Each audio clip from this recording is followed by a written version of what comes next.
One of the most exciting things about owning a Tesla, or any EV, is that it's different. It changes so much about the way you drive, maintain, and even think about your car.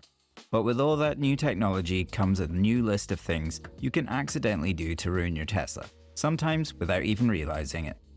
So today, I'm going to walk you through 10 things you should never do with your Tesla, and more importantly, how to avoid them. Some of these will sound obvious, others might surprise you. Let's get into it.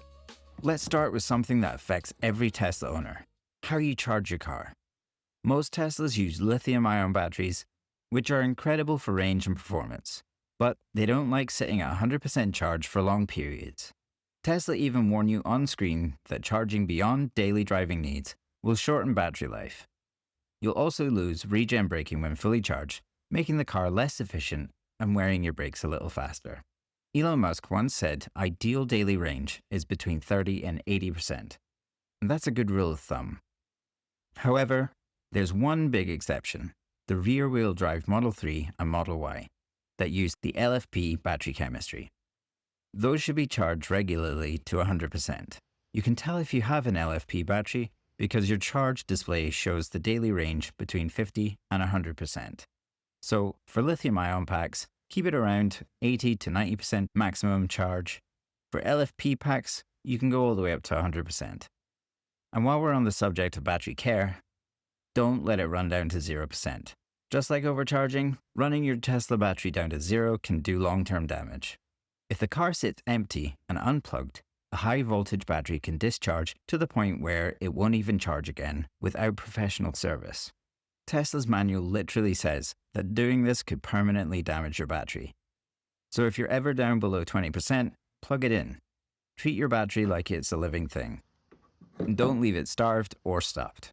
Now that we've covered how to charge your Tesla properly, let's talk about how to physically handle it, because some parts of the car are a little bit more delicate than they look. Don't slam the charge port door. This one sounds small, but it can lead to a surprisingly expensive headache. The charge port door in a Tesla is motorized and delicate. If you slam it shut or push it too hard, you can actually damage the mechanism or the sensors behind it. I've learned this the hard way.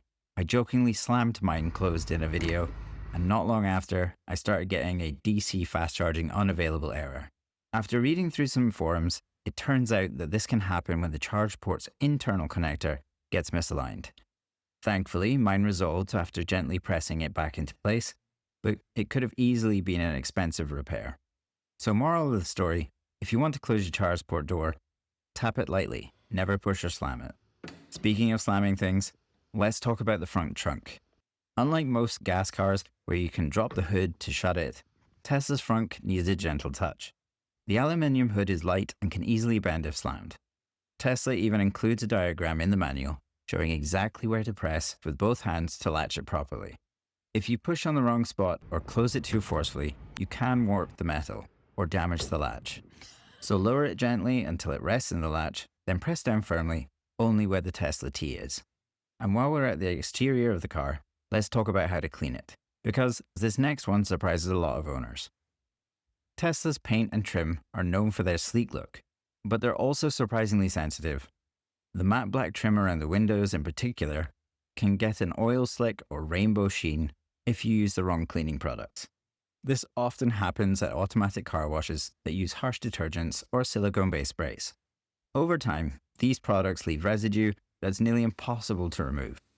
To keep your Tesla looking new, avoid these car washes, use pH-neutral car shampoo, and never use interior cleaners that contain alcohol or solvents on your seats or dashboard. They can discolor vegan leather and stain soft-touch surfaces. A few minutes of gentle hand washing will save you from years of frustration trying to fix dull paint and streaky trim. And speaking of things that look harmless but can destroy your Tesla, don't drive through deep water. This one sounds like common sense, but it's worth mentioning because, well, Elon Musk once said Teslas can act as a boat. And technically, he's not wrong. Teslas are very well sealed, and people have posted videos of them floating through flooded roads. But what Elon didn't say is that if Tesla finds out you've done that, your warranty is void for any water-related damage. Even a small amount of water ingress can wreak havoc on the battery, wiring harness, and the sensors underneath the car. And since Tesla can detect things like pressure and electrical faults, it's not something you can really hide. So yeah, don't turn your Model Y into a submarine. It might float, but your warranty will sink. Let's move from physical damage to digital damage, because the next few ways that people ruin their Teslas are all about the software. Don't jailbreak or hack your Tesla. You might have seen companies that sell unlock modules to boost performance. They claim to add 150 horsepower and drop your 0 to 60 time to 3.2 seconds. It's cool on paper until you realize it can void your warranty and break with the next Tesla software update. Tesla's been known to detect third-party modules and disable it remotely. The fine print from these companies always says the same thing. We're not responsible for Tesla's warranty issues. So unless you're ready to lose your coverage and deal with unpredictable updates, avoid these kind of modifications. And while we're talking about modifications, a good friend of mine upgraded his Model Y with a third-party suspension. It made the ride smoother, but when he had an unrelated repair, Tesla blamed the mod and refused warranty coverage. Even though it wasn't the cause, he had to go back and forth between Tesla to straighten it out. It was stressful, and it's something he wouldn't do again. So if you care about warranty coverage, stick to Tesla's approved parts and installations.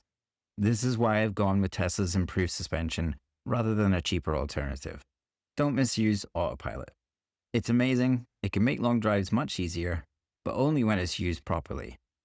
There are third-party gadgets out there that trick the system into thinking your hand is on the wheel. These completely defeat the safety features Tesla built in. Not only are they unsafe, but they can get you into legal trouble. Tesla clearly states you must remain in control of the vehicle at all times. So don't use wheel weights, or autopilot buddies, or mangoes. Keep your hand lightly on the wheel, pay attention, and use the system the way it was intended. Don't try to power your house with your Tesla. Some owners have tried using their Tesla as a giant backup battery to power their home during outages. While it might sound clever, Tesla explicitly forbids this, and again, it will avoid your warranty. Unlike the MG4, Ford Lightning, or the Hyundai Ioniq 5, only the Cybertruck and new performance Model Y have bidirectional charging. So if you wire your Tesla to your home, you risk damaging the 12-volt system and triggering battery faults. If you want that functionality, Tesla's Powerwall is built for it. A little bonus one here, this one's less catastrophic, but still painful. Curb rash on those expensive Aero or Uber turbine wheels. Tesla wheels are large, sit flush with the body, so they're easy to scuff. Use your cameras, take turns carefully, watch out for those curbs, and if you want peace of mind, consider rim protectors. It's a small thing, but enough to ruin the look of an otherwise perfect Tesla. Most of these won't destroy your car overnight, but can quietly shorten its life, void warranties, and lead to expensive repairs. If you want to make sure your Tesla lasts as long as possible, avoid some of these mistakes that I've made myself, follow these tips, and you'll be in great shape. If you want to see 20 hidden features, or the most common beginner mistakes, those videos are linked right here and in the description below. Thanks for watching, and I'll see you in the next one.